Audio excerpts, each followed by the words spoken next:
Ben, what are you doing? Trying to make my hair grow faster. Mom, is it hard to make a volcano? I need to make one for my science fair. Start with something a little easier, like making your bed. Hey, Mrs. H, can I help Jake build his volcano? Really? Yeah. I've always wanted to do that. My father hated doing stuff with me. He would always have my projects professionally made. One year for science fair, my project was a dialysis machine. Thanks, Van. Can we make the volcano spit real fire? Real fire. Well, let's not get carried away. Huge fire. Hey, Reba. Just so you know, the situation is under control. What situation? Is Kira allergic to any medicines? Is Kira sick? Sorry, yeah. I need to borrow a heating pad and a blowtorch. A blowtorch? Well, I'm making creme brulee, but that's not the point. Oh, honey, what's wrong? I'll tell you what's wrong. She's sick. On Tuesday, the day I read to the blind.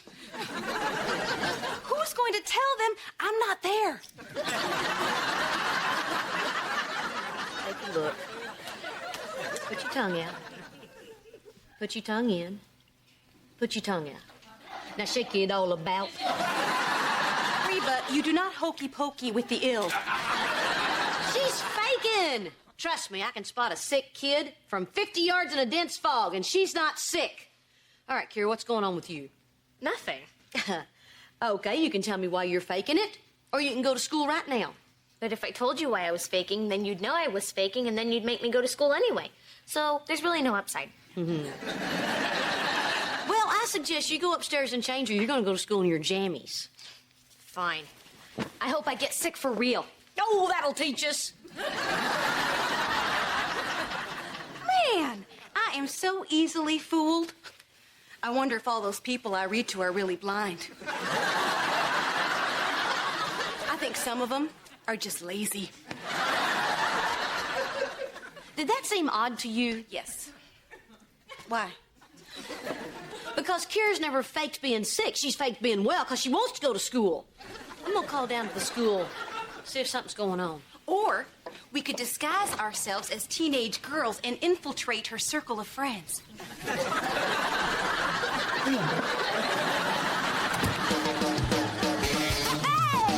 My roots are planted in the past, though my life is changing fast. Who I am is who I want to be.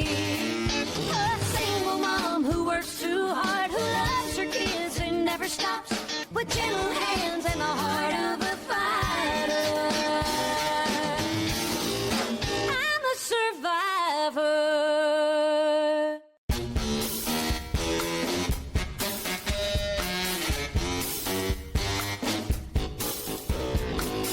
Well, hey there, pretty girl.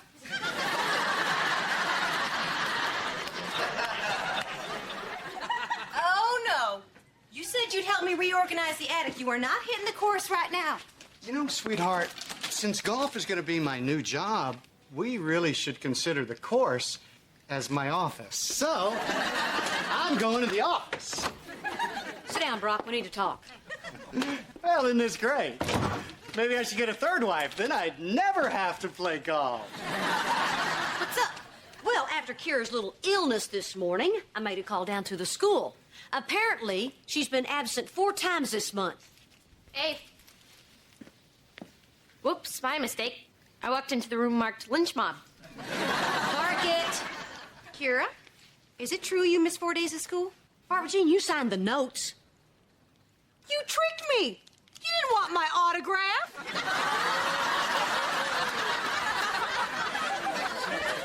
And on the days when she did attend school, she was cutting classes. Cutting? You don't cut classes. Exactly. And I, for one, would like to know what's going on, little missy. Nothing's going on. Kira, we're going to get to the bottom of this, even if it means we have to stay here till 3:15 to do it. Fine. A couple of kids at school have been giving me a hard time, and some days I just don't feel like dealing with it. It's all always the bullies, or the jocks, or the preps. The nerds aren't all that friendly either. How long has this been going on? My whole life. Kira? I don't know, a while. Well, sweetheart, why didn't you say anything? Yeah. Why, so you could call a parent-teacher conference and embarrass me in front of everyone? No. No. So we could discuss the situation and find a rational solution. I think we should call a parent-teacher conference. Oh, no. You do not go crying to the teacher. That only gets you shoved in a locker with chalk up your nose and duct tape in your hair. Honey, I wish I'd been there to protect you. Except you were 34.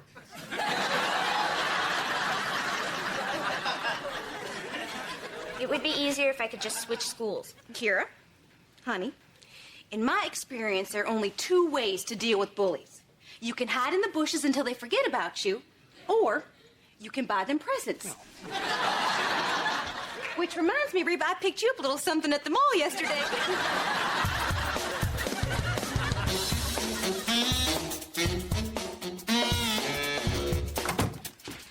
Oh, hey, Mrs. H. If you need us, we're gonna be in the garage building our mountain of death. This puppy's gonna have molten lava, miniature trees, and tiny little villagers running for their lives. Say hello to Pedro. Hello, Pedro. He's a blacksmith, and he's about to die. Can I play with him? No!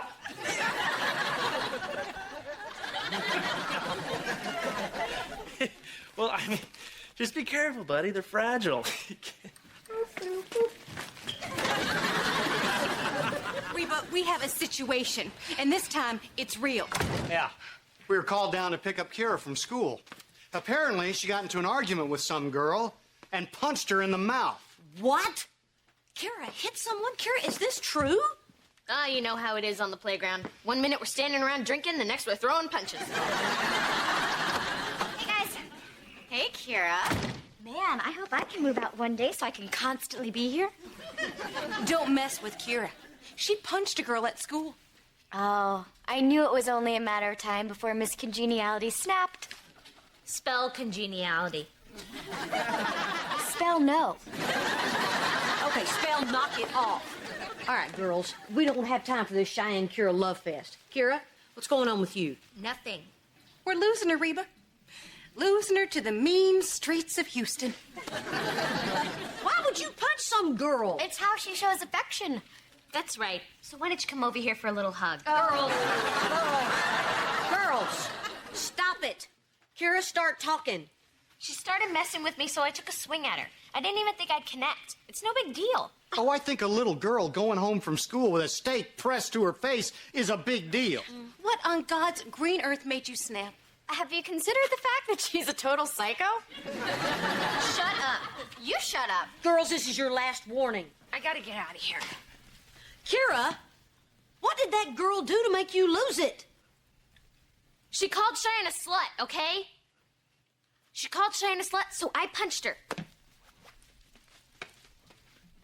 Oh my gosh, my psycho sister loves me.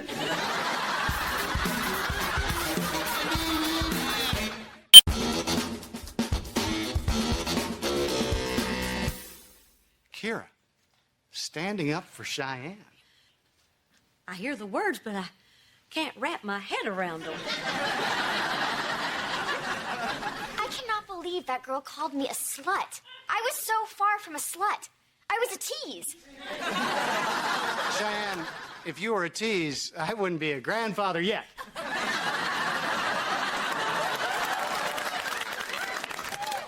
Even if Kira was standing up for Cheyenne, we still have a huge problem. She decked that girl. But she was defending a member of our family, which is what our family has always done. Yes. Reba, if I didn't know better, I'd say you approve of this. Is that a slam against my Oh, family? well, hey. Come on, Barbara Jean. You heard what that girl called me? Yeah. Plus, it takes one to know one. Except I'm not one. But if I was one, then she would have to be one, you know. Too. Kira still has to be punished. Oh, you got that right. If we don't, she could turn on us. And I bruised like a peach. But I do not want my baby sister to suffer because of some name-calling girl who I bet is stupid and ugly. Just be tough with her, Reba. It's the only thing her kind understands. Oh, hey there, Buttercup. Kira, come here. Look at me. I want you to hear me when I say this, okay? I love you loving me. Wow, that almost wasn't about you.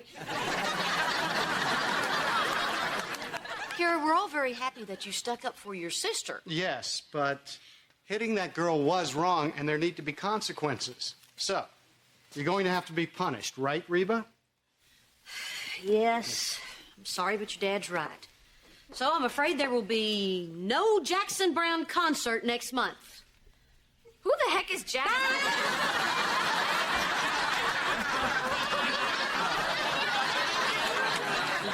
Don't push it. I never knew you felt that way about me. Can we please not make a big deal about this? Anything you want, because as of now, we are spending every free moment together. I'm taking you to the mall. Come on. No, please, just one more punch.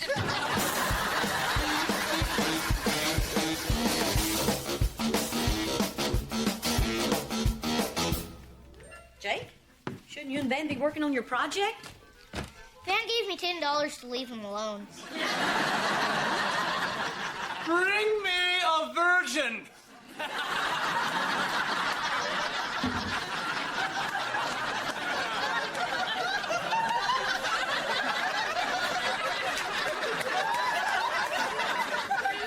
Mrs. H, you have to take a look at this. First, smoke and glowing lights signal the eruption. Then this trigger mixes the vinegar and baking soda to form the lava. And then finally, a spring-loaded mechanism sends the whole thing straight to the ceiling! You want to see? You probably should wear goggles. Van, did Jake help you build this? Well, yeah, about that, he's not very good with his hands.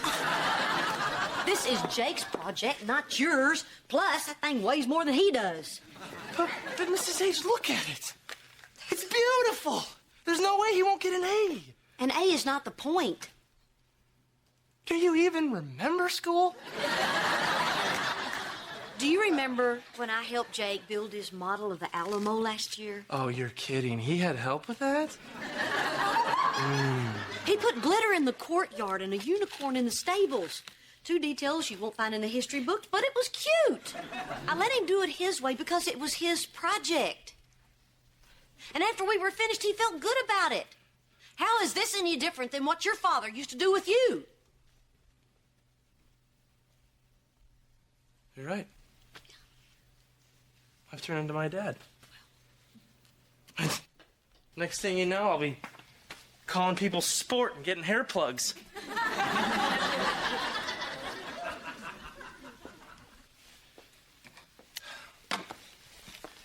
Hey, listen, sport.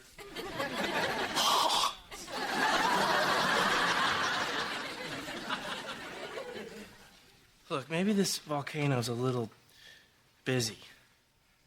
How about me and you, we make another one, together? What do you say?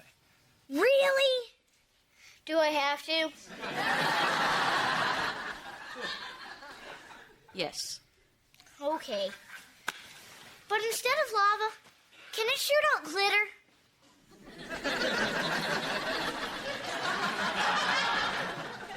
Glitter. Sure. We'll call it Volcano, the musical. Here, I'm just saying that you should kiss as many boys as you can because one day you wake up and boom, it's senior year and you're married. Well, if it isn't the Bobbsey twins, you guys have a good time? Oh, it was great. That's the first breath she's taken. You are so hilarious. It is so cool having such a hilarious sister. Take good care of my hilarious sister while I'm upstairs, okay, Mommy? Well, if you were a little older, I'd offer you a drink. Let me make you some tea. Thanks. Oh, wait a minute. Mom, I gotta confess something. And if you ever tell anyone I said this, I'll deny it. And I'll never tell you anything ever again, ever. What is it? I actually had a pretty good time with her.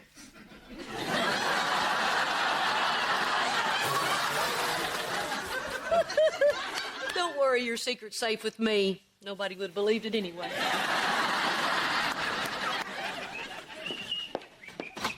Reba, we have a huge problem. No, we don't. Cheyenne and Kira are friends. All's well in the world. Yeah, I just got a call from Kira's principal. They have a zero-tolerance policy towards violence. They're kicking her out of school. What? They can't do that. Zero tolerance, Reba. Do you know how much tolerance they have? Zero. That's completely unfair. She's one of their best students. I told them that. Sure, she had a little lapse in judgment, but that's no reason to ruin her life. I told them that, too. Well, you didn't tell them loud enough. I'm gonna go down there and talk to those people. Yeah, I told them that, too. You know who else has zero tolerance? Reba.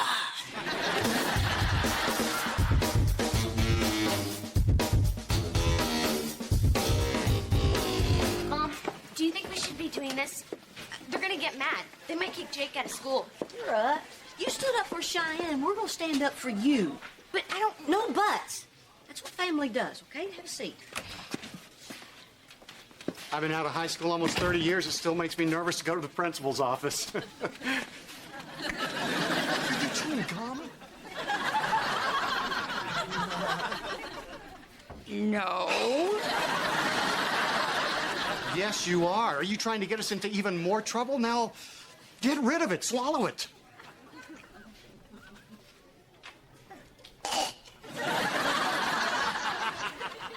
I'm good. Okay, I'm good.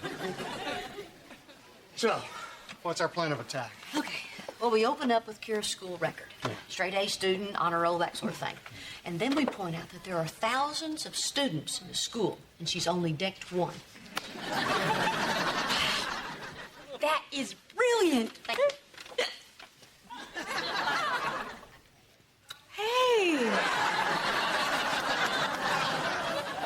My gum came back. That is a good omen. Hey, guys. Cheyenne, oh, it was so sweet of you to come down here to support your sister. Are you kidding me? After what Kira did for me, there is no way I'm letting them kick her out of school. Mom, do we really have to do this? Honey, look, I know you're nervous, but we've got to go in there and tell them what happened. I just want to go home. Sweetheart, it'll be fine. Hey, I've got a great idea. We should have Cheyenne tell the story. Can you cry on cue? Are you kidding? Guess who has never had a traffic ticket? Me too. Okay, Cheyenne and I are gonna cry. Don't worry, if it looks fake, I'll make them stop. Stop. Mrs. Hart? Mom, don't do this. Kira, I told you. I wasn't defending Cheyenne. I wanted to get kicked out. Are you coming? We're gonna need a minute. What are you talking about? Are you saying that girl didn't call me a slut? No. She called you a slut and a loser and a teenage baby machine. Oh, you could have just said yes. She also said that I was going to be just like Cheyenne, which is what everybody says all the time. I guess I'm just tired of hearing, hey, Kira, how many kids are you going to have by prom? Well, did you also say that Cheyenne is going to college now and she has an A- average? It's not my job to defend her. I just want to live my own life. I want to go to some school where nobody's even heard of Cheyenne. Kira, I'm sorry you're carrying all this weight, but you're going about this all wrong. Well, what am I supposed to do? Stay here and be miserable for the next 3 years? Honey, when things are tough, you stick with it.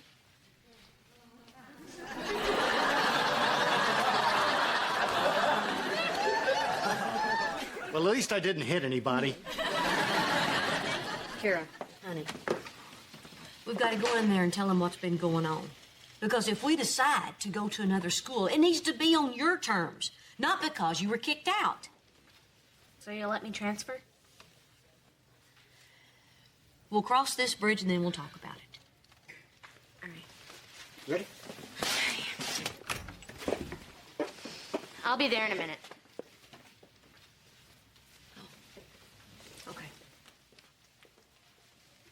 glad you had a good laugh. You know, I was an idiot to think you actually liked me. I did like you. I do like you. Yeah, right. You know what? You fooled me once and... Well, I don't know the rest of the saying, but you are not gonna fool me again. At the mall, in the car, at home, all the times you weren't hugging me. I like talking to you.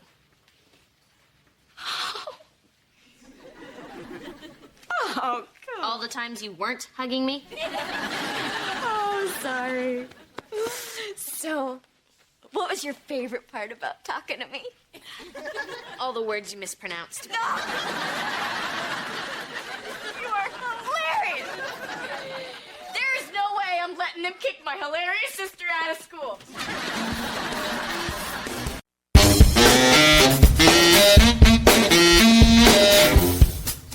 Mom here? Yeah, she's in the kitchen. Who's got your nose? Who's got it? That's a good way to make your kid feel safe. Tell her parts of her body can get yanked off. Hey there, neighbor. How's school? It was like work, but without the money. I got news for you. So's work. So what brings you around? Well, I was on my way home to Dad's, but then I remembered. Dad's there. Dad in his 3rd degree. Where were you? Who were you with? What were you doing? Ooh, man, you think he's your father. Then Barbara Jean's reallys start. Where were you really? Who were you really with? How does the CD player really work? Well, maybe she's just naturally inquisitive, you know, like a chimp. Look, they're just a little on edge right now. Well, with your father trying to sell his practice and trying to get this golf thing going. Well, I wish they would stop. I can't keep hanging out the library. I'm getting a bad reputation. Can we talk to them about it? Ah, they wouldn't listen. They might. I'll bring them some bananas.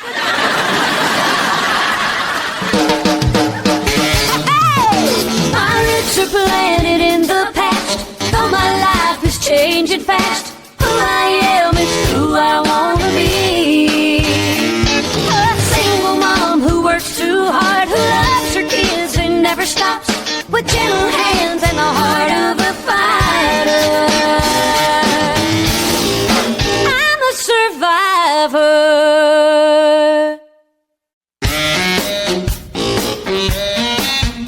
Cheyenne, you will never believe what happened to me today. What? I got asked to appear on The Huddle, the team's cable TV show. Oh, you mean that goofy thing on, like, Channel 2000? It's Channel 200. And it's not goofy, it's very prestigious, and I'm the only rookie that's been asked to appear on it. Oh, hey, look at you, Mr. Big Shot. It's because you've been playing so well. That's true. And because you're hot. No. Well, I mean, yeah, but that's not the only reason. You know, the team is starting this big marketing campaign to have more families come to games, and I'm one of the few players with the family. We're so lucky we got pregnant in high school. Yeah. I haven't even told you the coolest part yet. What? They asked me to have you come on the show. Cheyenne, we're both going to be on a TV show. Oh, God.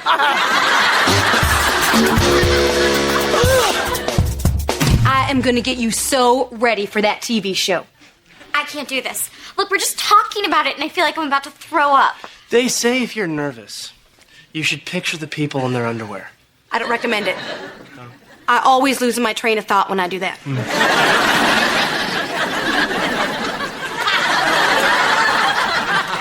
Barbara Jean? Yes, sorry. And believe me, the best thing to do when you're nervous is to talk slowly.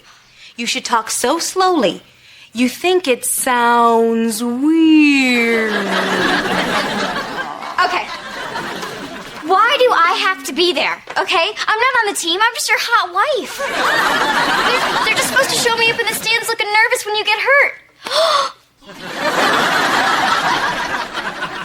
Cheyenne, I can't believe you don't want to do this. I mean, you love having people look at you. Yeah, Van, look at me. Not ask me questions, okay?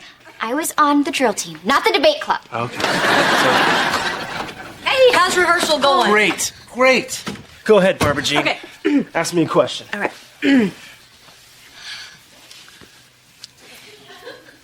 So, Van, how do you balance your career with your family life?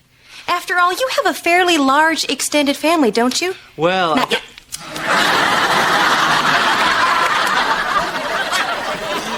understand that your father-in-law is remarried. Talk about his new wife. Can I take a crack at that one? Okay, all right. Cheyenne's turn. Oh, God. Cheyenne, how has your life changed since Van turned pro?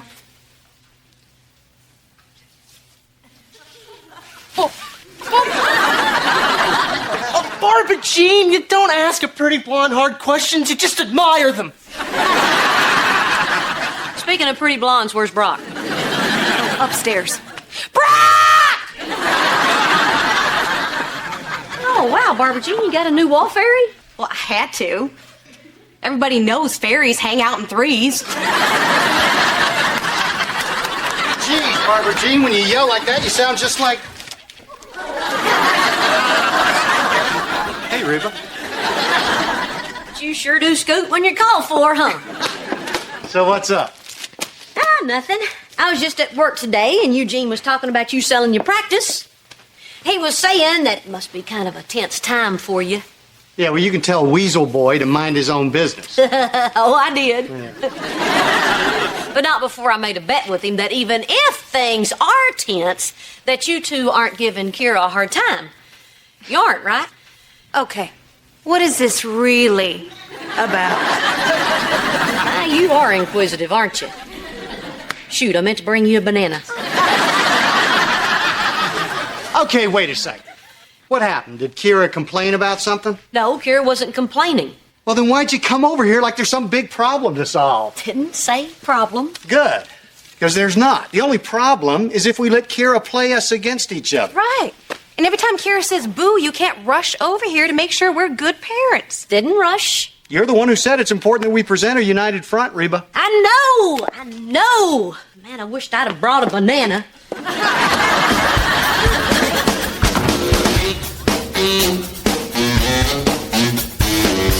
I ran church, I'd have food there. Candy and hamburgers. You'd probably have a big church. And soda. And I'd have TVs all over the place. And video games, and it would only be 5 minutes long. That's the same way you said you'd run school. That's the way I'd run everything. Hey, wait up, we're going too. Cheyenne and Elizabeth are getting dressed. You're going to church? Wait a minute, what'd you do wrong? Nothing. Church is just a good family thing to do. Oh, this is for that show thing he's going on. Show? What show? Oh, right. That TV thing. Jake, go grab the camera. Mrs. H, I want you to take some pictures of us praying.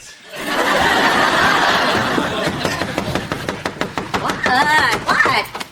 Oh, going to church? Good, because you got plenty to confess, sister. If you don't change your tone, that might be true. Dang it, Reba. We're not supposed to let her play us against each other. Family, can't all this ugliness wait until after we've worshiped the Lord?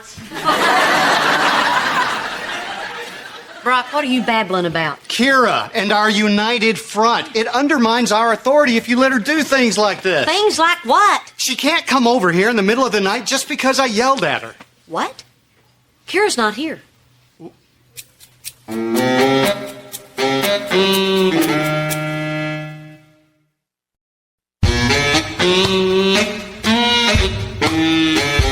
Okay, everybody just calm down. Are you sure she's not at your house? Oh my gosh, oh my gosh, oh my gosh. Calm down, calm down, calm down. Oh my gosh, oh my gosh, oh my gosh. No, Reba, she's not at our house. Maybe she got up early and went to a friend's. Reba, I've been up since 5. She had to have left in the middle of the night. What about her boyfriend, huh? That Scott kid. I will kill that kid. All right, what's his home number? What if they ran away to Vegas? Who knows Scott's home phone number?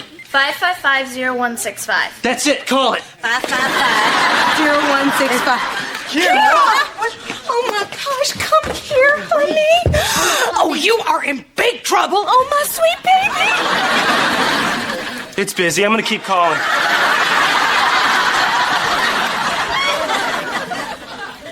I'm sorry, okay? I came in when everybody was asleep and slept in my old room. Without telling anyone? Do you have any idea how scared we all were? You little knuckle bunny. Thanks for making me sweat right through my church clothes. Oh, come here anyway. Church clothes? I jumped over a fire hydrant in my jammies. Okay, Kira. Funny joke. Now here's what you won. You are grounded. You are big-time, supersized, new and improved grounded. When you come home from school, you go to your room. When you leave your room, you go to school. That's it. That's not fair. This wasn't fair. Now you go home.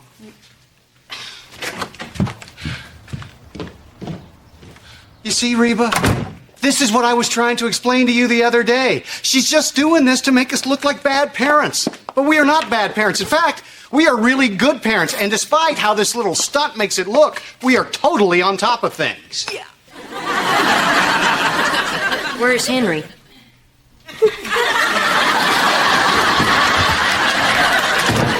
Come on, Jake. We got 2 more people to pray for.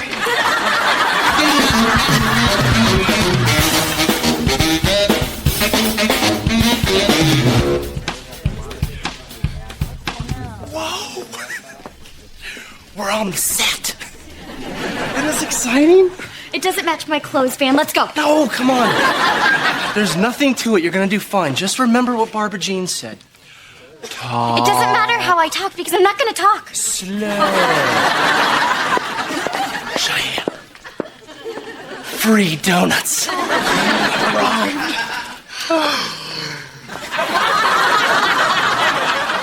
a rising star. Glenn Montgomery. Welcome to the huddle. I'm Nick Marone. Whoa. Mad Dog Marone. It is an honor to meet you, sir. This is my wife, Cheyenne. Cheyenne, it's nice to meet you. Now, can I get you anything before we get started? Scotch. I think we've got enough snacks for the Van and Cheyenne show. Yep. Man, they are so lucky. Don't you think it would be cool to be on a TV show? A TV show? Nah. I think it'd be cool to be a singer. There you go. You take all that in the living room and I'll bring the drinks. Hey, Mom. Hey, you here to see the big show? Wait a minute, aren't you supposed to go directly home after school? I'll just tell Colonel Klink I took the scenic route. Sorry, Kira, but I'm with Colonel Klink on this one. You scared the heck out of us the other night. If you'd have woke me up when you got here, things would be different. But you handled this all wrong. I know, and I said I was sorry. You know, the thing that kills me is that you did it knowing you'd get caught. You did it deliberately. No, I didn't. Oh, come on, Kira, you're not stupid. You knew when they found out that your father and Sergeant Schultz would freak. I planned on waking up early and going back before they got up. Yeah, right. Like I did the other times. What? Forget it, I'll just go home. No. Sit down. Are you saying that you've come over in the middle of the night before? Yes, okay? I have. Sometimes I just can't take the fighting, and I need to get out of there. What are you saying? That they fight with you so much that you feel like you have to run away? Honey, is that what's happening? No. They fight with each other. Oh. I just can't stand listening to it. It was 2 o'clock in the morning, and they were still yelling in their room. I just had to get out of there.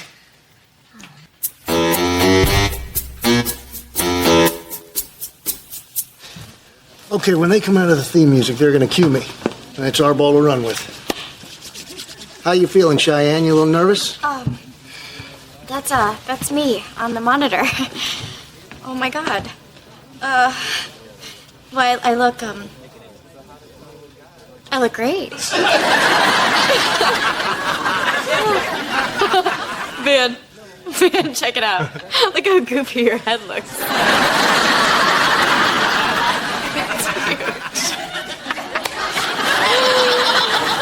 I look great.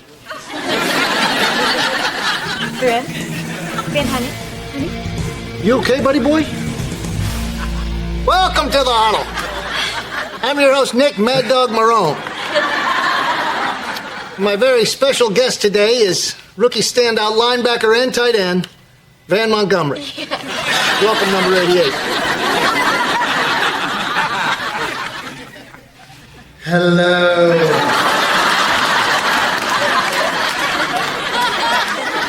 We're also very excited to have Van's lovely wife here with us today, Cheyenne. Oh, hello, Nick. It's great to be here with you. And with all you wonderful Houston fans. Go Thunderbears! All right, Cheyenne. Yeah. You know something? You're the first player's wife we've had on this show. Well, I guess that makes me a rookie too, Nick.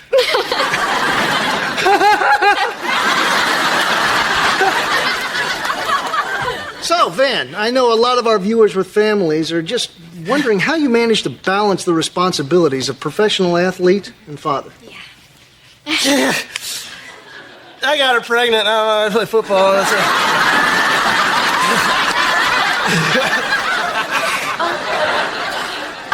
Well, Nick, Van is actually incredible at both jobs. He gives it all he has on the playing field and all he has at home. You know, even after a tough practice, he still comes home and reads Elizabeth her bedtime stories. Is that true, Van? Well,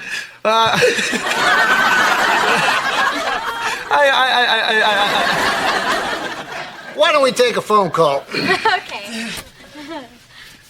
You're on the air with rookie sensation number 88, Van Montgomery. It's so nice to see a player who's a nice family man. Cheyenne, I love your hair. Where do you get it cut? That is so sweet. Actually, I get it cut at Salon Verona on Fair Oaks. Well, now that you've given them a plug, I'm sure they'll cut it for free. Really? Well, in that case, I buy all of my clothes at Donna's Outlet on Oak. I got her pregnant.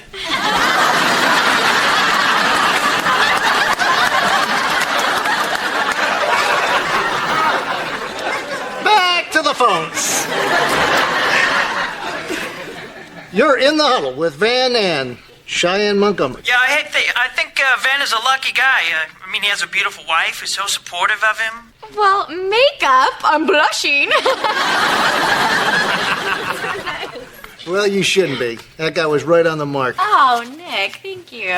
Let's take another call. Okay. You're on the air with Cheyenne Montgomery.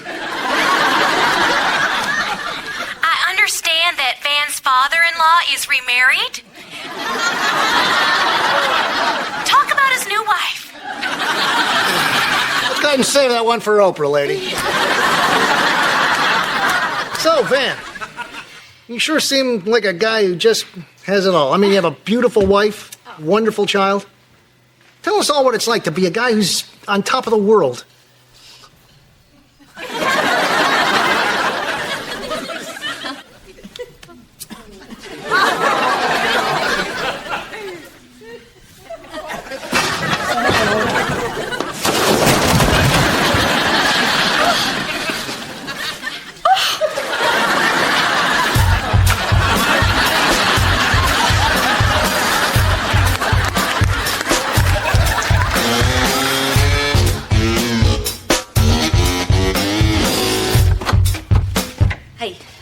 Oh, did you see it?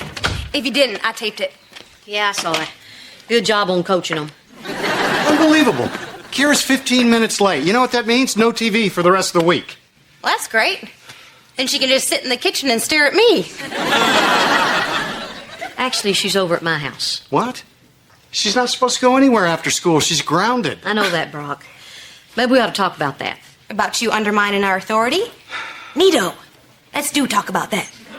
Look, what Kira did the other night was wrong. We all get that. Kira gets that. But maybe it wouldn't be a bad thing if she had someplace to go to chill out. Oh, boy. How mad would you have been if I'd suggested something like that when she was living with you? Touche. But the point is, she's over at my house. No, Reba. No, I don't think it's a good idea. Now, would you please go ask Kira to come home? Pronto. Yeah, you're not the only one who speaks French. I don't think I'm willing to do that. At least not until we talk about this. We have talked about it. What is going on? What is she telling you? I really can't say. Why not? Because just because. Well, gee, I thought you wanted to talk, Reba. Touche back at you. She says that you guys yell at each other.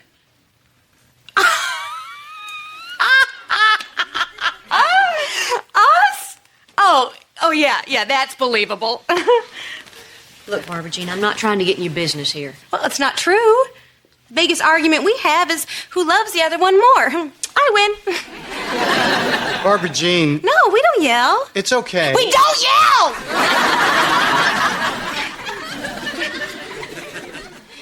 I think it's hard for her to listen to. Maybe because you know how it was in the end between Brock and me.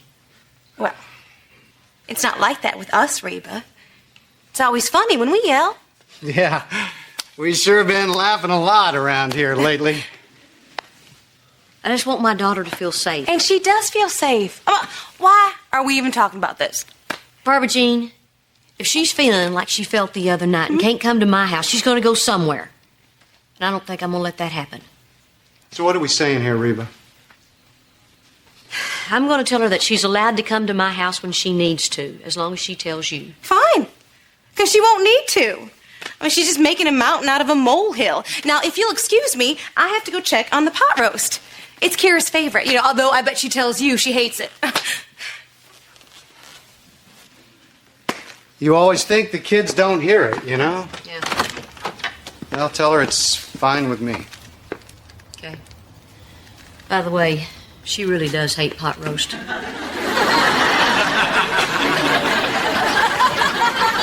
Yeah, me too.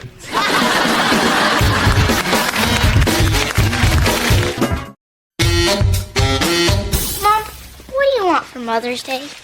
Oh, honey, you don't have to get me anything.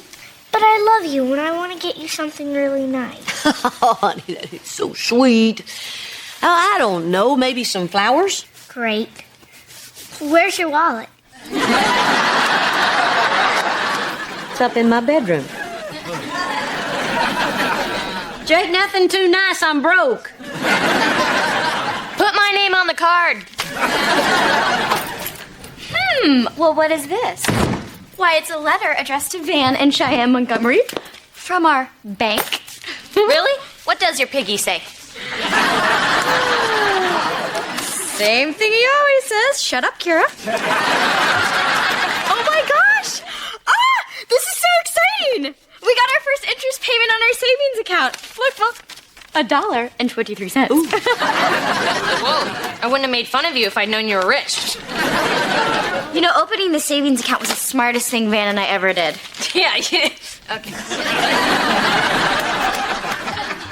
That was very responsible, Shane. It was wicked responsible. And next month, we are going to get it. And the next month, and the next month, and the next thing you know. Old Jed's a millionaire. Well, I better dinner with Scott and his parents. It gives them a chance to stare awkwardly at me and not talk. Hey, Reba. Hey. Barbara Jean has some great news for you. I told her not to. She wouldn't listen. What are you talking about? Well, do you remember the other night when you said your love life was horrible? I never said my love life was horrible. Well, believe me, it is.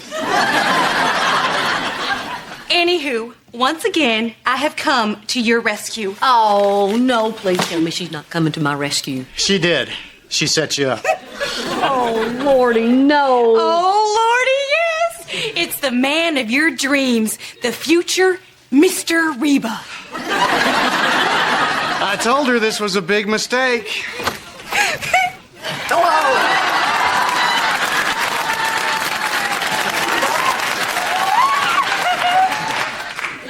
Not that big.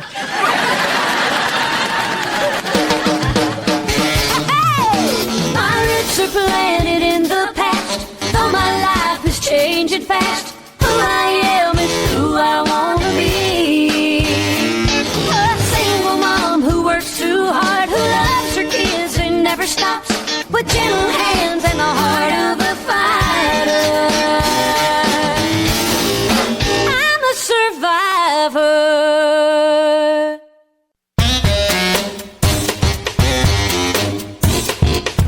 Reba, Terry, Reba. Terry goes to our church. Reba pretty much stays here. Yeah, well, church is tomorrow. Tonight, you and I are going to worship at the Church of Boogie. You can't stop him. He's like a wind-up toy. So we going to just all stand around, or are we going to get down, get down, get down? Is there a third option? Well, since we dropped him off, why don't we leave these two kids alone? Whoa, no. Whoa, no is right. It's not only the perfect date, it's a double date. Barbara Jean, can I see you in the kitchen for just a minute? Oh, your ex-wife is hot. You should see her from up here. So that's my perfect date? I'd like to see the guys you eliminated. Look, I know that Terry has his shortcomings. Not on purpose, swear. But you two have a lot in common. You're both divorced. Yeah, I was wondering where the other divorced person in the world was. You're also both smart and funny and sweet. He reminds me of you. In a small man's body. I don't want to date me. I'm with me all the time. My bad. So it'll just be the one date, and then we'll just play it by ear. No dates, no ears, no nothing. Wait, we can't just kick him out. He's in a very vulnerable place right now. I think his divorce was very painful. We know what that's like. And the pain just keeps on coming. Fine, I'll give him 1 hour, but these 8 minutes count against it. Sometimes when I'm really bored, I go into the big and tall store just to mess with their heads. Sometimes when I'm really bored.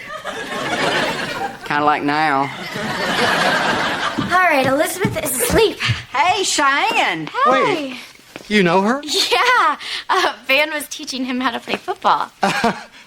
Well, how'd that go for you? Good, except he thought I was gay. Get out. Yeah, it was all big misunderstanding. And then I thought he was trying to hit on me, so I called him Mary and blah, blah, blah. I'm sure you know the drill. Sure it's nothing you hadn't experienced before. Betty.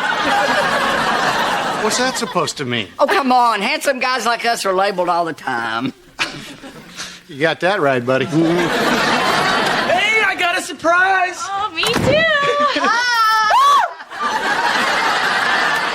Terry. Did you miss me, Mary? I'm not gay. Okay, honey, we know. We're just kidding. I know. Oh, God.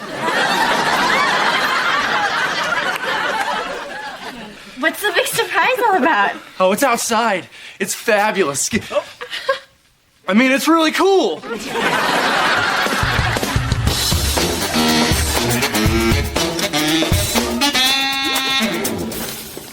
Okay, keep your eyes closed. We're almost there. Okay. Do me. You do me.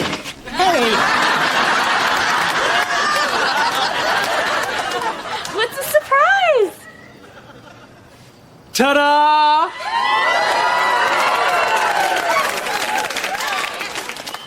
What's this? This is our new car. Well, it's an old car, but it's our new old car. Please tell me you stole this. No, I bought it. Cheyenne, we've always dreamed of owning a sports car. You know what that means? We can stop dreaming. Then you bought it? But we just started putting money in our savings account. Right, and what are we saving for? To buy stuff we want. Just think of this as us skipping a step. Wow. A 66 Stang. 65. I think I know a little bit about cars, and this, my friend, is a 1966. It has a 289, not a 260. The grill is honeycomb, not multi-barred.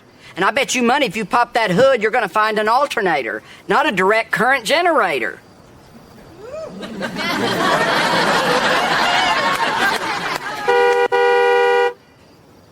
Horn works. So, all by yourself, you decided to just buy a car. Oh, it was magic, Cheyenne. I was on the bus coming back from practice, and I looked out the window and I saw this car. It said, "You don't belong on a bus, cowboy." I looked around. There was no cowboy on the bus. It was talking to me. Really? And while you were having this conversation with your new little friend, did he bother asking you how you can make a decision like this without talking to your wife first? I mean, Van, how could you spend all of this money without asking me if it was okay? Well, Cheyenne, I don't need to ask your permission.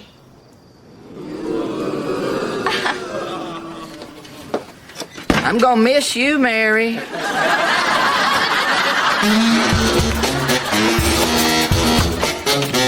Cheyenne, I'm sorry I bought the car. I feel horrible.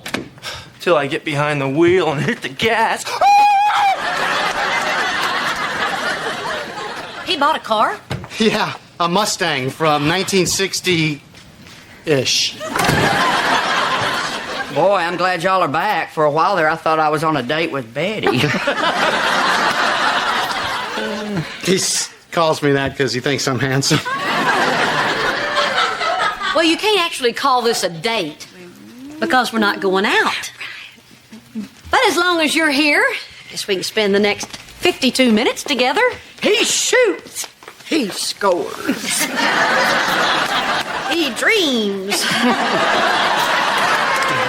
So, Terry, tell me a little bit about yourself. Well, what can I say, darling? I'm a tomcat on the prowl.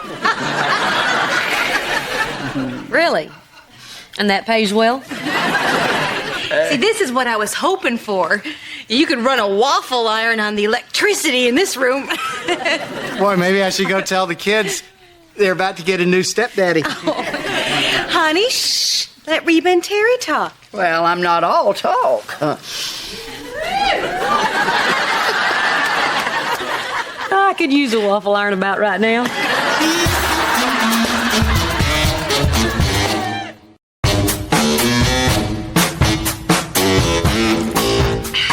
I've been working in a dental office for the last year. Really, that is just fascinating. Well, it's really not all that fascinating. Well, it is the way you tell it. Here, let me get you a coaster. There you go.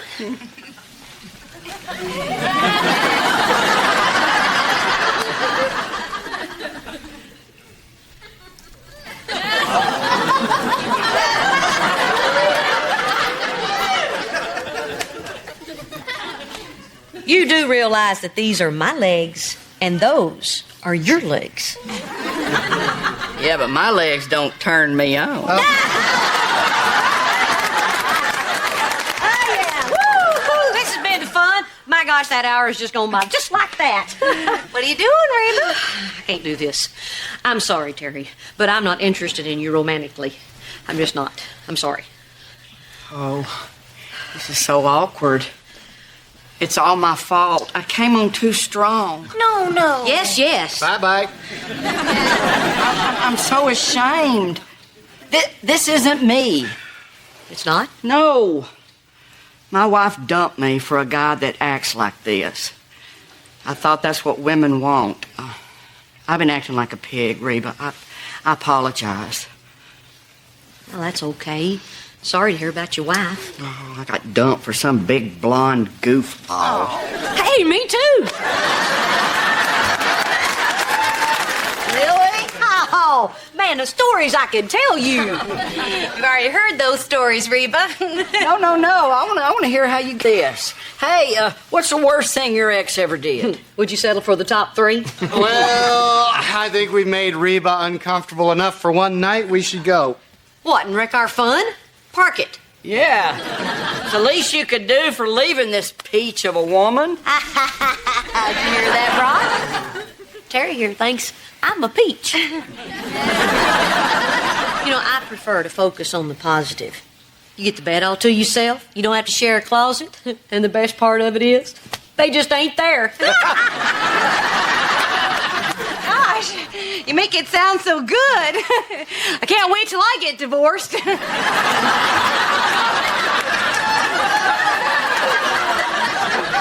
Barbara Jean. I'm just trying to fit in. Don't wreck this for me. Oh, my God. You know that when my ex-wife left me, she said she wanted to go find herself.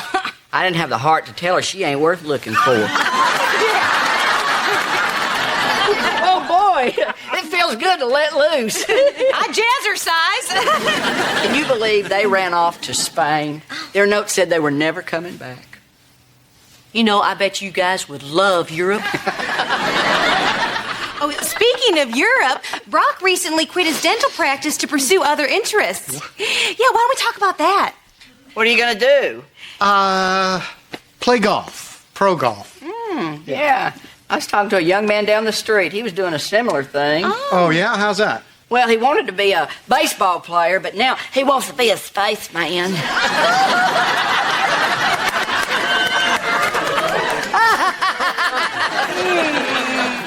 Who wants scotch? He probably drinks to get rid of the guilt of leaving you for this one.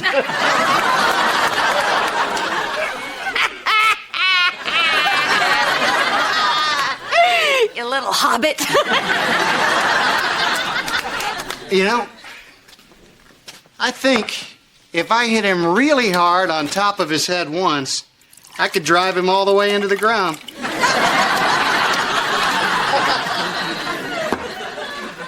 What's up? Nothing. I just eat whenever Cheyenne gets mad at me. Whoa, pal. That's a bad habit to get into. I just don't see what the big deal is. It's a cool car. I got a great deal. I even had a mechanic check it out. I did everything right except check with her first. You did nothing right. I was buying a belt the other day. I called Barbara Jean and Reba. Well, I make the money. I shouldn't have to check with my wife every time I want to spend it. I mean, it just doesn't seem fair. Then, Self, but once you're married, it's not just your money. But the check was made out to me.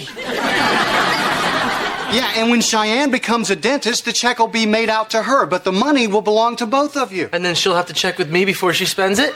No. I hate this. We never used to fight about money. Well, it's because you never had any. But now that you do, you got to figure out some system to deal with it. System? Yeah. Really? What's yours? I hide the checkbook. So do you think I should get rid of the car? Well, if it were me, I'd offer to sell it and then pretend that nobody wanted to buy it. But that's probably why I ended up divorced.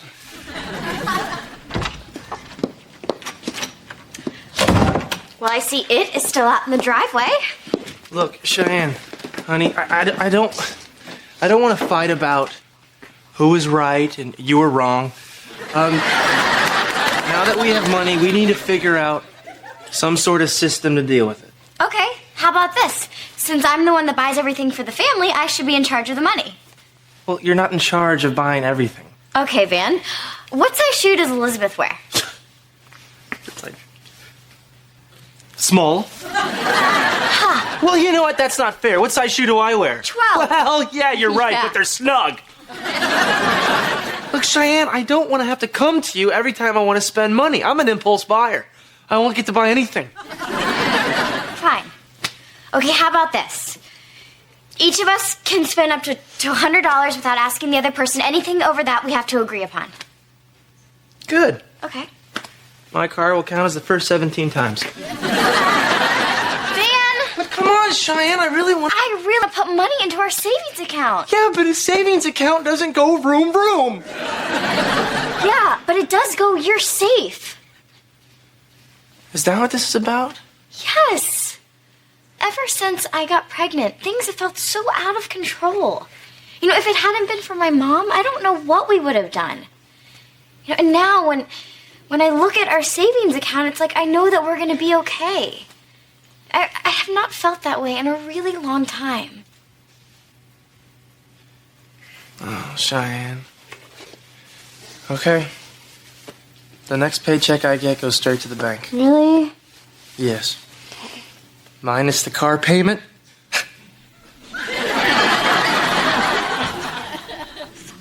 Well, guess I should ride in it before I make my decision. Yes! We're keeping it! Oh, Man, life was so much simpler when we were poor. oh, yeah. Your mom has no idea how lucky she is.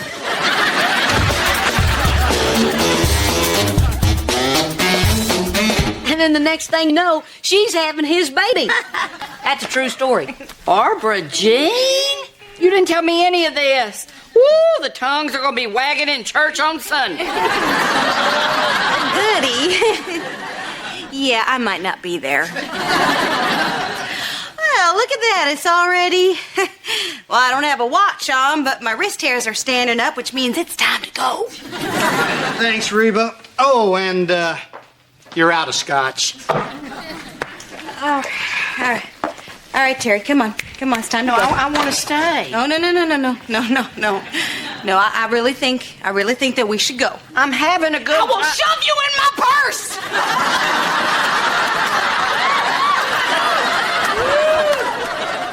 Barbara Jean, can I talk to you outside for a second? Yeah. Get your shoes on. Barbara Jean, why are you so tense? I thought you wanted Terry and me to get along. Yeah, but not to be like best friends. I mean, you never sit around with me and joke about your divorce. Yeah, well, we joke about a lot of other things, like that guy you married. What I mean is, you've opened up to Terry more in the past hour than you have with me in our entire relationship. Just made me realize that we'll never be as close as I hoped.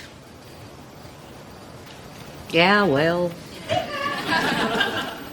We will never be great friends, will we? Oh, not if you keep whining about it. Look, I don't know what's going to happen to us, but I do know that I used to hate you.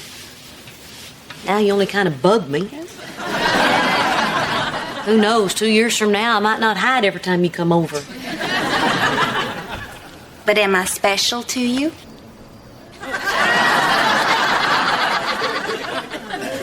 Special? Well, let's put it this way. There are a lot of divorced people that I could joke around with, but you are the only person who can be the other woman.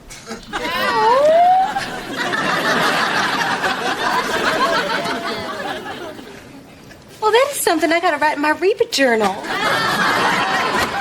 I got my shoes on. Get in the car.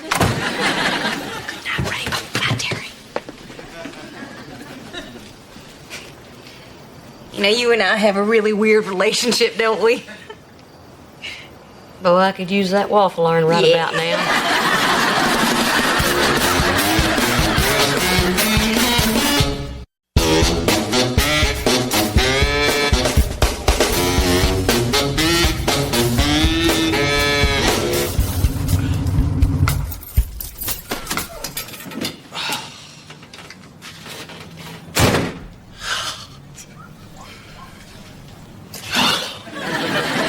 I love you, Rhonda.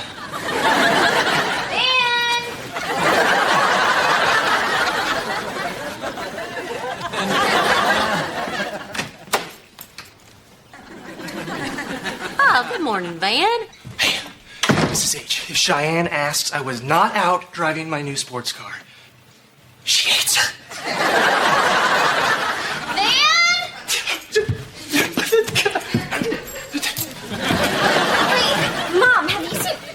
Van, where have you been?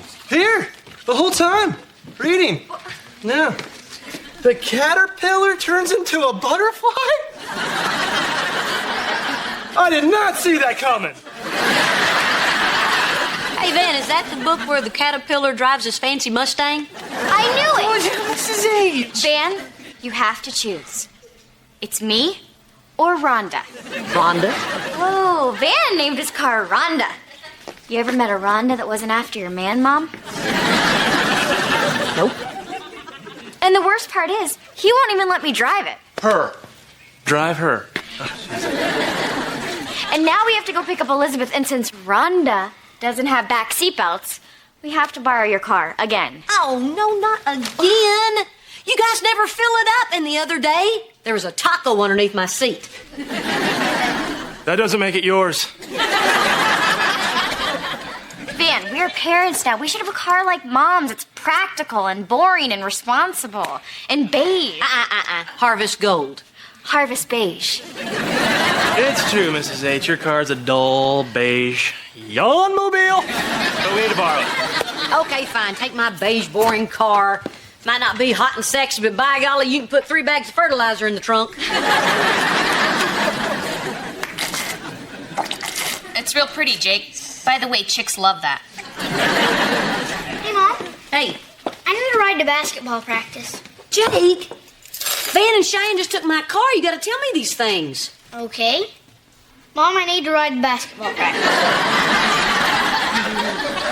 We'll just take Van's car. It's right outside. I don't think Van wants anybody driving his car. Did he specifically tell you not to? No. Then it's not a rule. Just like you never specifically told him he can't eat peanut butter straight from the jar. He uses a spoon, right? He kind of makes one with his fingers. Oh, gross! Come on, Jake. As soon as I drop you off, Rhonda and I are gonna go buy some peanut butter. Who's Rhonda?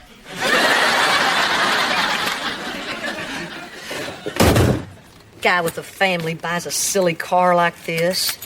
I think it's cool. It's not cool. It's not bad.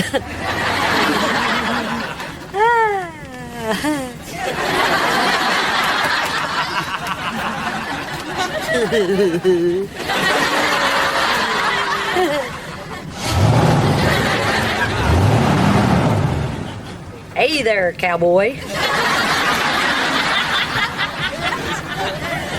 I'm gonna name you Ron.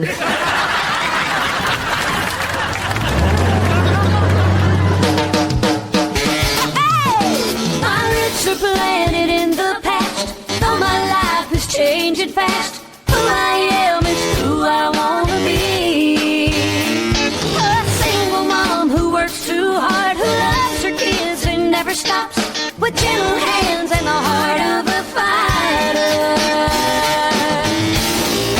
I'm a survivor.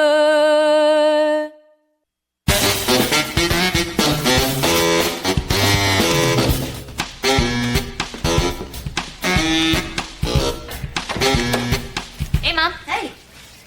So, Jake said you were driving really fast. He thinks you're cool.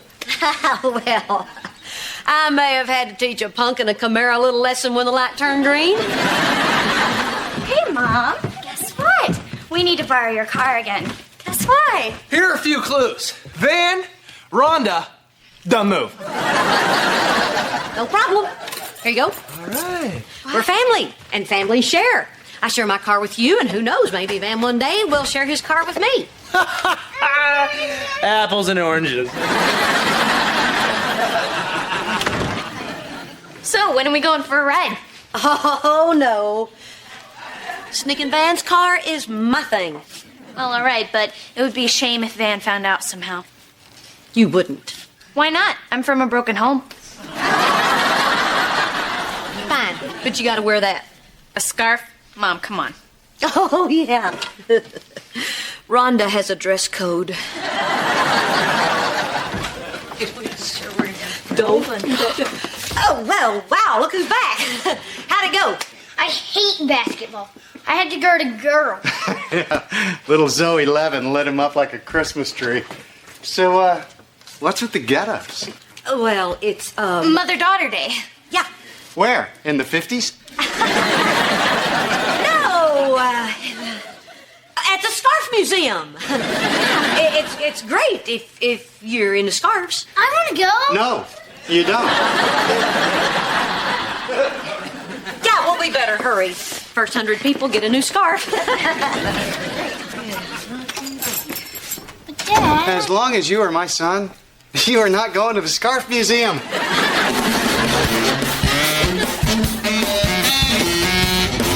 Jake's right. I am cool. Did you see that guy's face? He didn't want to race me. It was a school bus, Mom. I had a kid with me, too. Didn't make me a chicken. Oh, wait a second. It was closer to the garage. Be careful, Mom. Stop telling me to be careful. Ooh.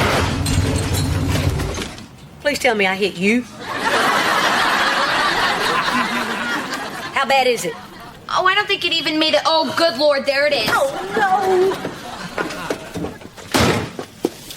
What are we going to do? We weren't driving. You were driving. Oh, no, you were my accomplice. Yeah, when we were on the road, but when we're standing on the driveway, I'm just an eyewitness. She did it, officer. You distracted me. If you hadn't taken the trash out, those trash cans wouldn't have been there. You told me to. And you did it? What's up with that? Fine. Blame the teenage daughter. No. I'm the adult. I was driving. I'll take responsibility. Maybe you don't even have to tell Van. Yes, I have to. It's the right thing to do. Is it really? Think about it, Mom. Van loves that this car was in perfect condition, and now that there's a scratch on it, that love will be tainted. Tainted love. They've written songs about it.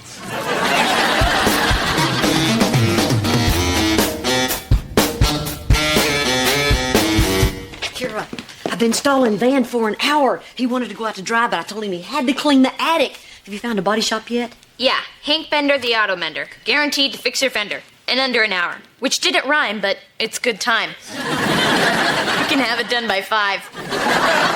Let's go. Where's the keys? Where's the car?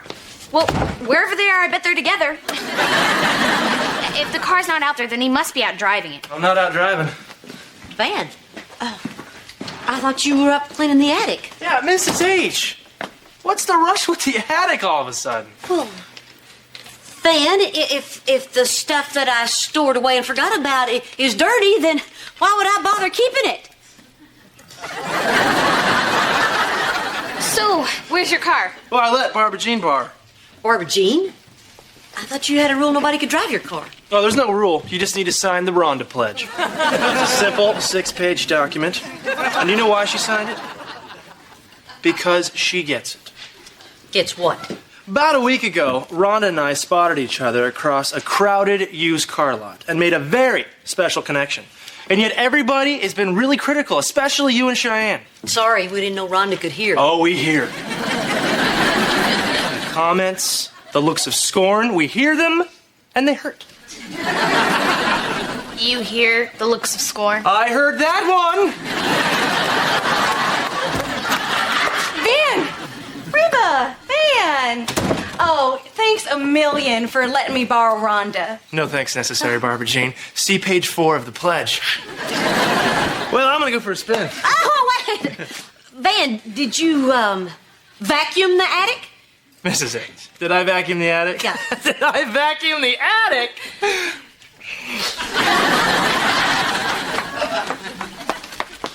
Oh, I put a huge scratch on Van's car.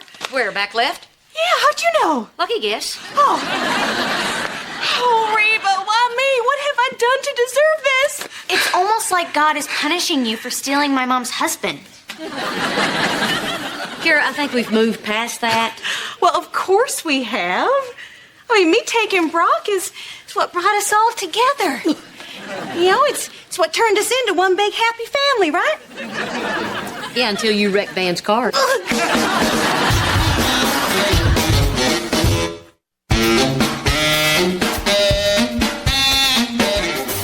gosh, Van is gonna lose it when he finds out I wrecked his car. He really is. He gets that look where his 2 eyebrows merge together, and he looks like that Muppet that lives in the trash can. Barb Jean, even though I know this is totally your fault, I'm willing to help out. Now, go ask Van to borrow his car again. We'll take it down to Hank Bender's auto shop, and he can have it ready by 5. How do you know that? Well, it's Hank Bender. He's a legend. Go. And don't mention this to anybody. Not a word. Great. I scratched Van's car. You scratched Van's car? Yeah. Oh, why did I sign that ever-loving pledge? Go ask Van for his car again. Okay. All right. Do I look guilty?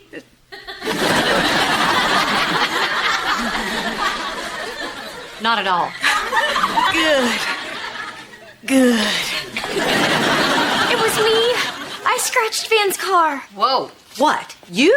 Yeah, I was walking by her and she gave me one of those smug looks, so I whacked her with my purse. On the back left? Yeah, how'd you know? Lucky guess. Look, Mom, Van is gonna freak out on me. Okay, it doesn't matter who scratched the car. No matter who scratched the car, Barbara Jean scratched the car. Okay, got it. Oh, I can't face him. Oh, my jaw hurts. Stop grinning. Okay, look, we'll take it down to the body shop. If Van comes down from the attic, distract him. All right, but hurry. At some point, we're gonna run out of shiny objects.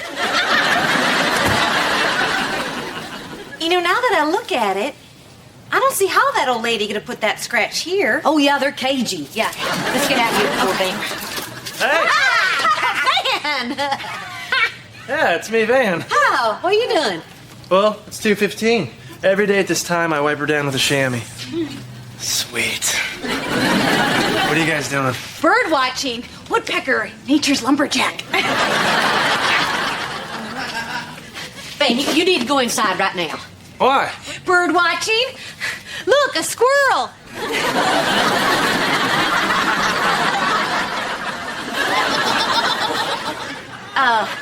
Cheyenne's got a surprise for you inside. Really? Oh, I love surprises. No. Okay. Be back, honey. Nature's lumberjack? I know. That's the beaver. I panicked. Hey, there you are. So? Well? I think the score is tied. Should I keep my eyes closed? Yeah. Okay.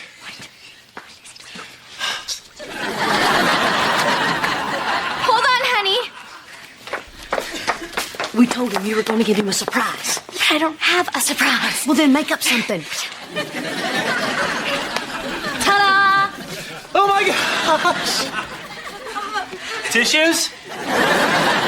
This is my big surprise. Is there something underneath there? Is there something It's for your car. Yeah. Sure. That's it. Yeah, for your car. Remember the other day when we were driving and you sneezed and you didn't have a tissue? Ta-da!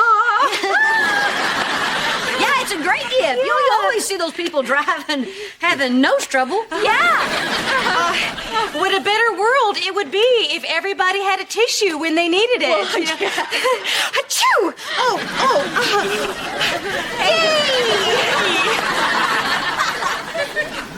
Hey, Van, guess what I just saw?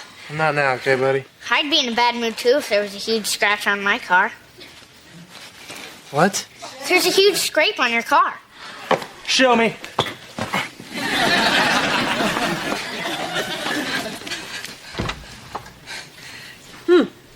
Maybe he's okay with it.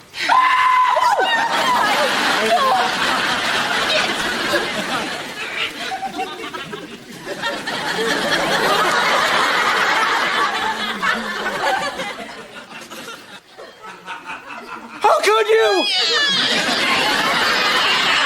You're the one who scratched his car? Okay, all right. I have something to say. Kira and I Went to the Scarf Museum, which is not as exciting as it sounds. Yeah, well, I was just about to say that's the original paint job, which means that it's old paint, which can't be very expensive. So how's $10? $10? $10 stinks! Van, calm down. It's no big deal. No big deal. Mrs. H, no big deal. What if somebody borrowed your... What is something you love? Peanut butter. Well, there you go. What if somebody borrowed your peanut butter? You throw me off by saying peanut butter. And I know you know I use my fingers. Van, we will pay whatever it takes to get your car fixed. Up to $10. Barbara Jean, who's gonna repair the scratch in my soul? Because you put that scratch there. And the worst part is you signed the Rhonda pledge. I want to hear it. Say it with me. I hereby promise to uphold sanctity. Say it! I didn't read it. I just skimmed it. Well, you should never sign anything without reading it. Van, stop torturing the woman. The truth is... It was me! I scratched Rhonda with my purse. And I'm glad I did it. You did it? Mm-hmm. My own flesh and blood by marriage? Yeah, and you were just gonna let me take the blame? Oh, Rhonda was right about you. Look, I was jealous, okay? Van talks about this car like it is another woman. Okay, it's driving me nuts. It's just a stupid car. Whoa. Easy, honey. That's the man's car you're talking about. I shall never trust you or forgive you again. Shall? Mm-hmm. Shall? Since when do you say shall, you big jerk? All right, everybody just calm down. This has gone far enough. I'm a jerk. I got a scratch in my car, and I'm a jerk. Well, I think anybody who puts the scratch there with their purse shall be a jerk. Stop saying shall! Shall. Who are you, Cheyenne? I mean, what else don't I know about you? Oh, well, you obviously don't know that I won't take a back seat to your car. That's very confusing. You know what I meant! No, I don't. Oh, come on, Van, lay off. Your wife skinned my pledge. 6 pages? Single space? Oh, come on! Rhonda is tearing us apart! How could you I'll say you- I did it. I scratched your car. Not you. Me. I don't believe you. I've been sneaking out your car. I've been lying to everybody. I'm the bad one. Kira was there. Ask her.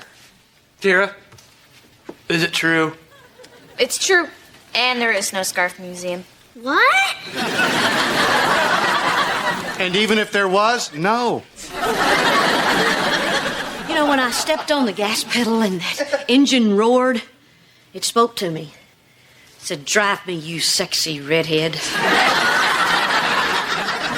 It was you. No way. She's too responsible. That's why I did it. You all see me as this responsible, sensible person that would never do anything dangerous, wild, or fun. Well, guess what? I'm not beige. There's a side of me that has a need for speed. Reba? Oh, yeah. Side of me that needs to burn rubber.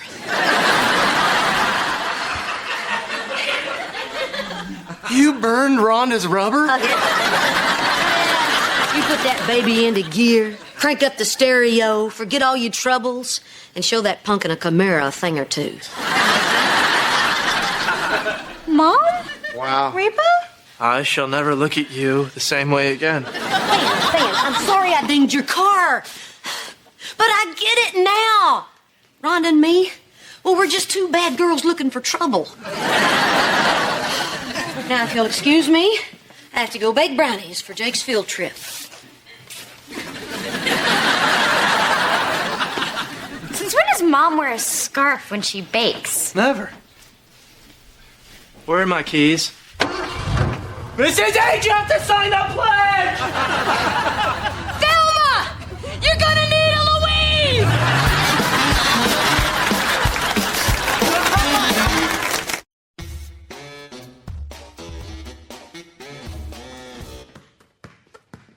Hey, did you have fun? Oh, you should have seen me. I hit 10 free throws in a row. I was like, 1, 2.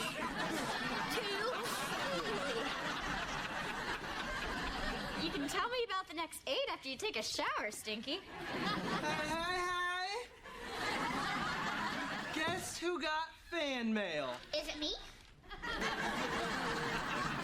Why would you get fan mail? People like me. Oh, wow. Look at you, you big stud. Stud? Well, according to this young lady, I'm like a song of sparrow. Familiar yet different and wonderful each time it's heard. Should I be jealous? I wouldn't worry. She doesn't get out of prison for another 8 to 10 years. Please, no, please. Nope. Please. Well, okay. Really? No. Mom, this is so unfair. I never get to see Scott because of your stupid rule that we have to be with a group. Haha, look. You're 14, he's 17. If you round that off, you're 10, he's 20. Sorry. This is all your fault, you know. How is this my fault? Because they trusted you and look what happened. Oh, give me a break, Kara. You're 14. I didn't get pregnant until I was 17. You're right. Honor roll, straight A's. I brought this on myself. We'll be your group. What? Yeah, Van and I will go out with you, and Scott, it'll be fun. For who? Oh, come on, Kara. We never get to hang out together. Let's not ruin that. Why not? Van and I are cool. No, your parents, which makes you, by definition, not cool. Not cool? Well, a certain young lady in cell block C would disagree. Yeah. And besides, having a baby does not automatically make you a parent.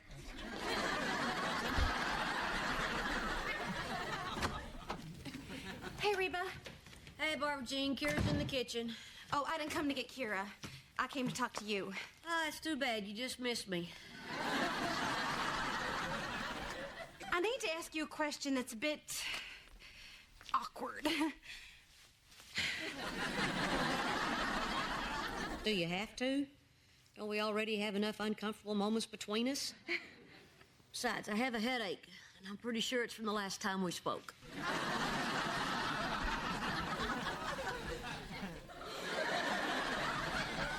How did Brock act when he and I were sneaking around behind your back? When, who, what? I think Brock's having an affair. And just like that, my headache's gone.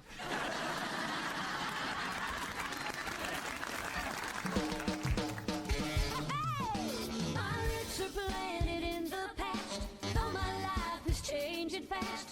Who I am is who I wanna be. A single mom who works too hard, who loves her kids and never stops, with gentle hands and the heart of a fighter. I'm a survivor.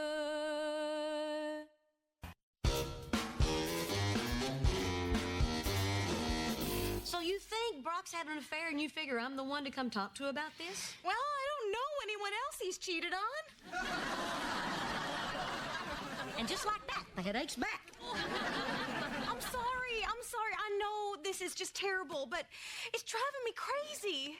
Lately, we have been fighting a lot, and now he's being all secretive. See, that's the problem with marrying the guy you had an affair with. It destroys the trust.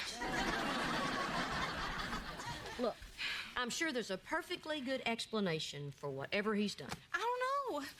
You know, he hasn't been at the golf course a couple of times when I've tried to reach him.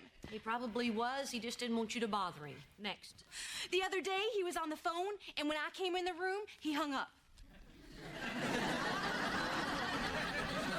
As if the call were over. Next. He's written a bunch of checks out to cash. How much cash? Couple thousand. Get a lawyer. I knew it! I knew there was another woman. I just cannot believe there is another woman. How many women does one man need? Are you smiling? Well, look. You'll have to understand that this is a very confusing situation for me.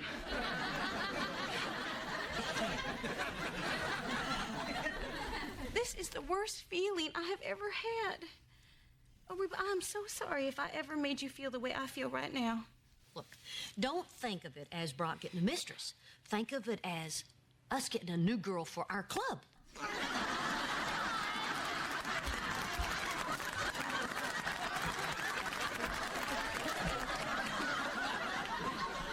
Barbara Jean, you can't go on like this. You have to find out if he's cheating.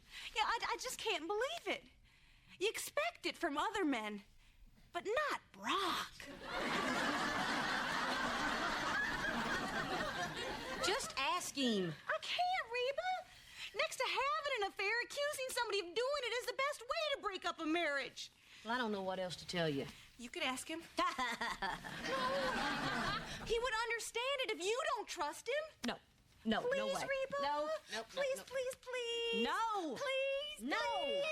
Please. Oh, all right. Man, you're way better at that than Kira is.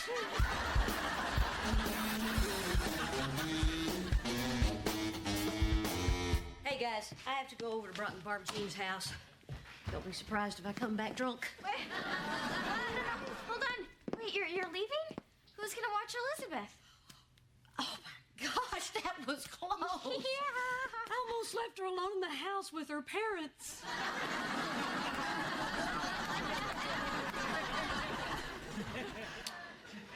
They all want grandchildren, but they just don't think about the consequences.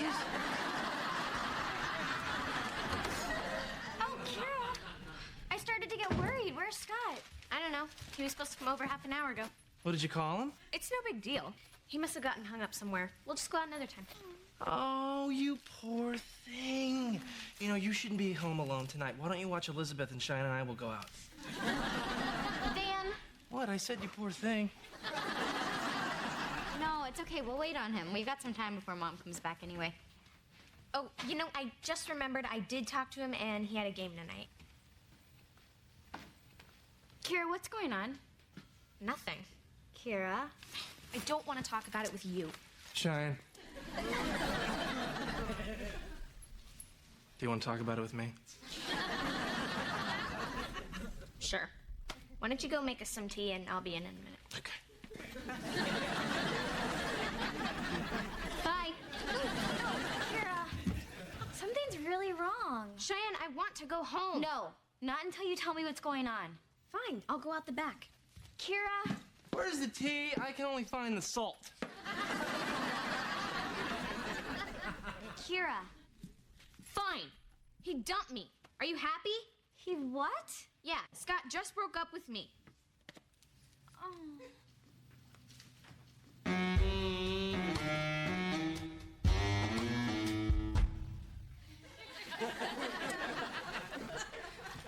Hey there, pretty bride. Anyone have any objections now?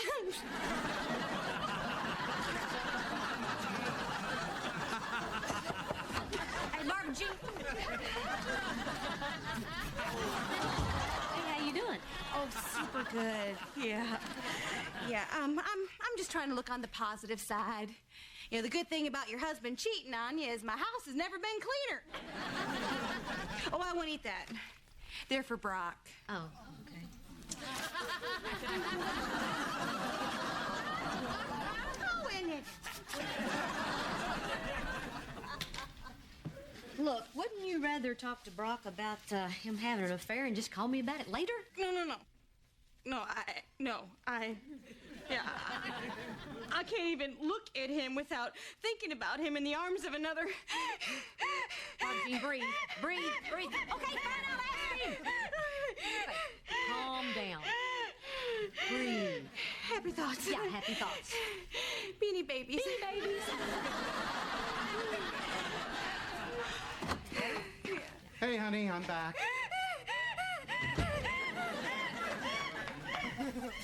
Hey, Reba, how's it going?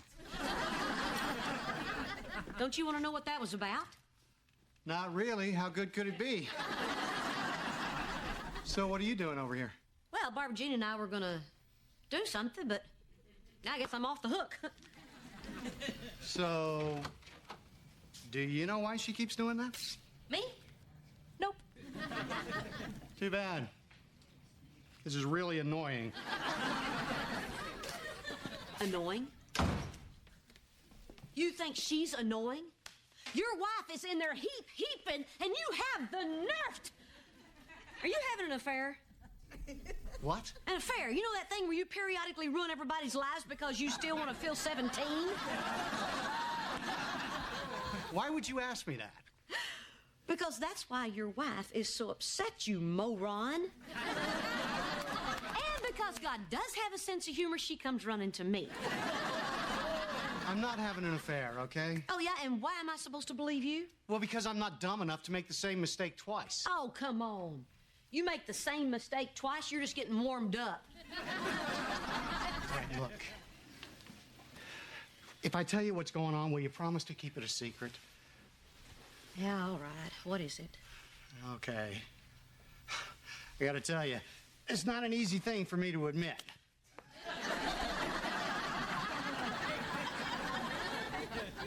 It's rude to talk and eat. Go on.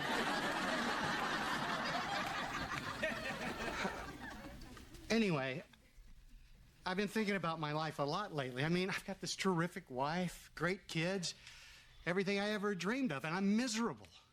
It's like I've got it all, Reba, and I'm just not happy. It's like I've lost the ability to feel joy. So I went and saw a therapist. She told me that I'm clinically depressed.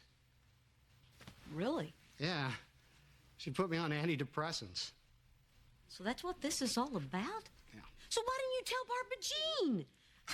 You scared her to death. Because I don't want her to know. Are you serious? You'd rather her think you're having an affair than being on medication? Well, one of them has a stigma. Brock! No. It makes me feel weak. Do you have any idea how humiliating this is for me? I don't want her to know. No. What don't you want me to know? That I'm having an affair.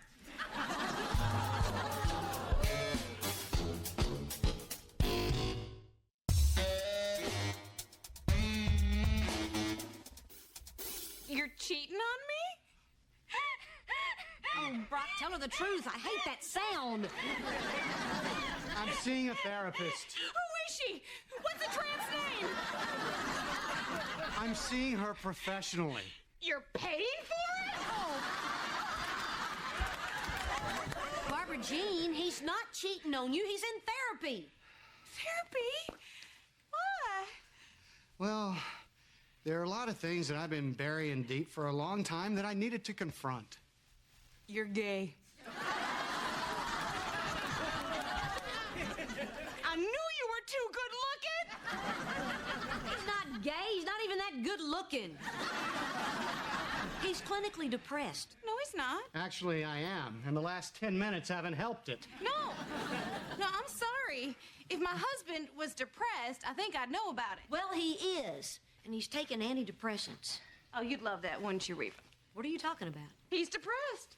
He's been that way for a while now. So when he ran off with me, it's because he had a mental disease. That's not a mental disease. That's just bad taste. I think this is getting a little out of hand. Oh, how would you know, you pill popper? Hey, those pills make me feel better. Honey, you don't need happy pills. You only need me. I will make you happy. Barbara Jean, he needs your support right now. He needs to get a grip.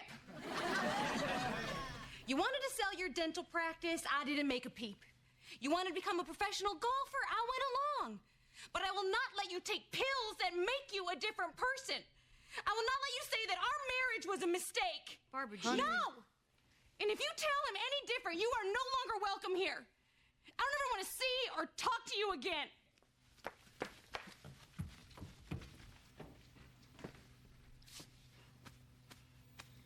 Maybe we should have gone with the gay thing.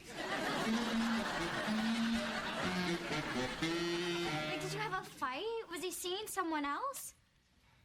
Was he pressuring you, Kara? I don't remember. I was high. He was. What is wrong with boys? What happened to morals? You know what it is? You know what it is? MTV.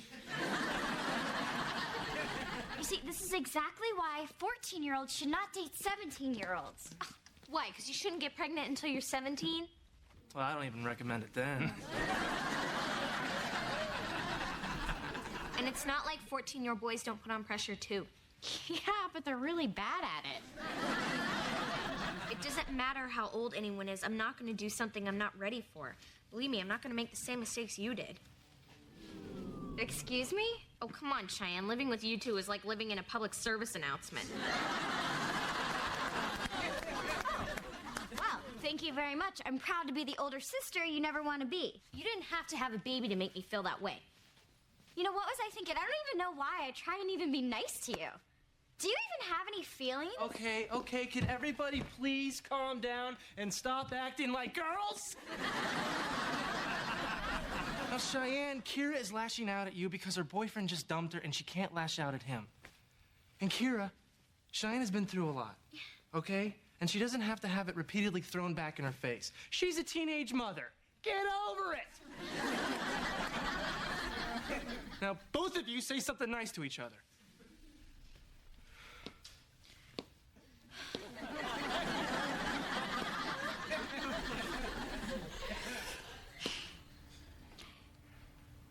You didn't dress that badly for your date. You didn't have a second baby.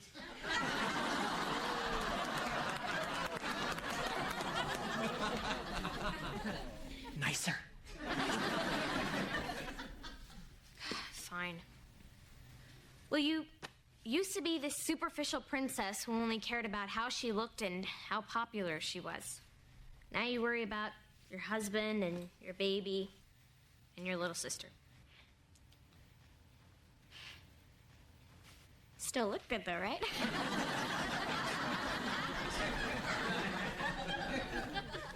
You took a hard road, Cheyenne, but it made you a better person.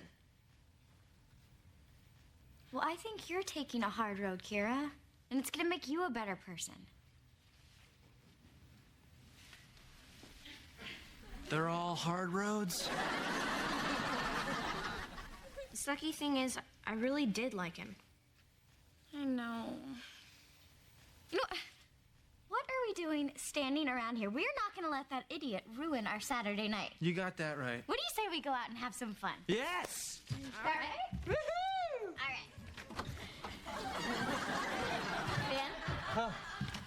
You're watching Elizabeth. Of course I am. Yeah.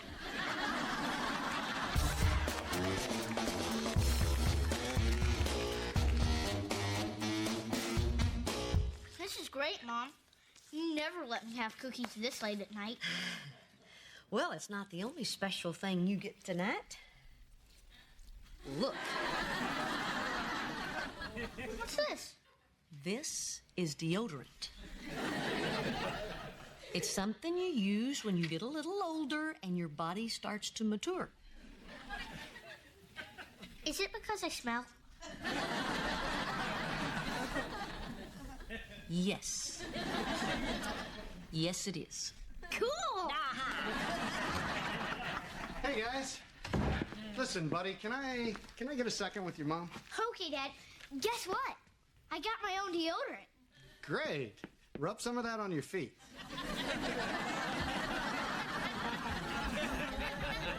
Listen, I want to thank you for your support earlier. It meant a lot. Yeah. You're flying high on your happy pills, aren't you? In fact, I'm thinking maybe I'm going to stop taking those antidepressants. What? Yeah, you know, it's like Barbara Jean says. I mean, everybody goes through tough times. You just have to learn how to deal with it. Besides, I'm not even sure I like my therapist. You know, everything I say to her, she says, "What are you, nuts?" You're stopping them because Barbara Jean wants you to. That's not the only reason. You know, I'm not even sure those pills are working. Brock, you gotta give them time. It can take up to 2 weeks, and you already said that they were making you feel better. Yeah, well, maybe it's not the pills. Maybe I'm starting to feel better on my own. It doesn't work that way. You've got a chemical imbalance. I don't know the medical term for it, but your brain is all wacko. Oh, really? And how would you know? What made you an expert on antidepressants all of a sudden? Because I've been on them. What? Right after we broke up for about 6 months. Well, why didn't you tell me? Oh, I don't know. Somehow I just felt we weren't that close.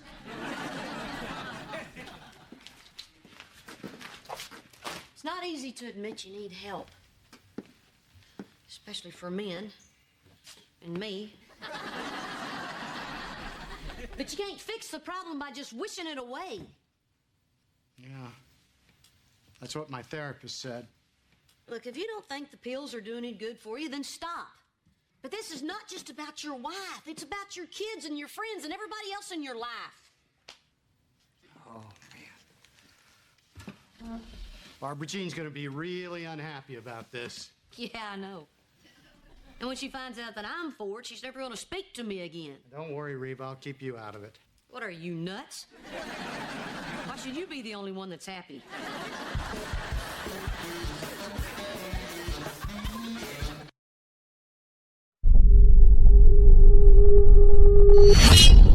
True Dara Entity.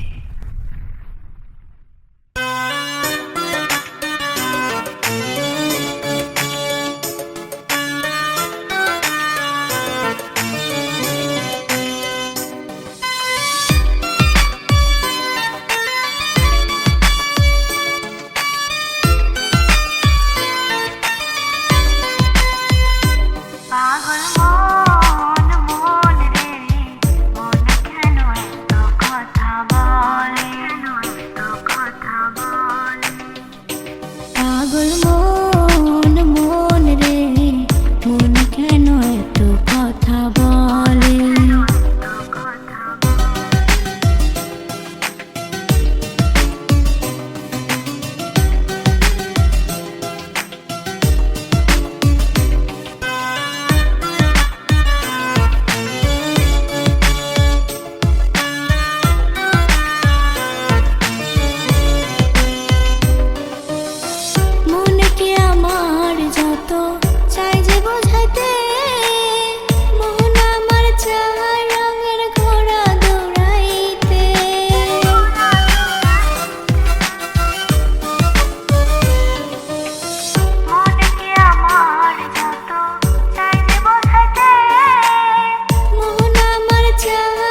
এত কথা বলে ও পাগল মন রে মন কেন এত কথা বলে